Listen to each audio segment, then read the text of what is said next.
900% चंगे direct accurate हाइरबनिना अदो इतारदि अखोने सी तौरे हाइबगी महूता मयामदा अखोई हुरा मकोक तौ हाइ फियमदा लोइना तौदु पॉलिसी प्रोग्राम लो हाइदो पैसे मरमसे करिनो सिजु मियामदा सेंगदोकपियो जाना सरकार ngakpa सरकारना खुंजा ngakpa तौबियु सरकार बु खुंजाना ngakpa थबकसे सिददि तहुनबिगनु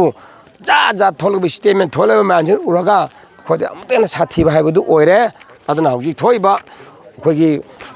adviser खोगी Kuldeep Singh Jeena थोइबा statement press statement अमुक री थिंग तौबियो अदुगा ngसागी अहानबदा खोगी सेक्रेटरी खोगी चीफ मिनिस्टर की सेक्रेटरी ने थोप जोफ्री ने थोप ऑर्डर अदुगा एसपी थवाल थोप ऑर्डर अदो अमुसु नते हाइदना ओइदा पादा बनी हाइदम हाररमु कुलदीप सिंह ने मधु चुमे हागल अमिना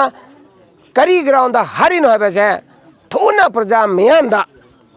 मधु मखतंगदी सेंदोकपिरगा हौजि चिंखोंग मखोंगदा लेरिबा पाखललिसे मसी पाखलनबिगनो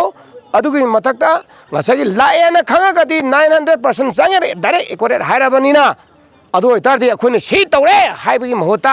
मयामदा अखोई हुरा मकोक तौ हाइ फियमदा लोइना तौदु पॉलिसी प्रोग्राम लो हाइदो पैसे मरमसे करिनो सिजु मियामदा सेंदोकपियो अदुगा चिंगो मखोंगदा लेबा मयामसे मसी मिपाइ बया तोहनबसे मसी सरकार से ख्वाइ लेबक थिबने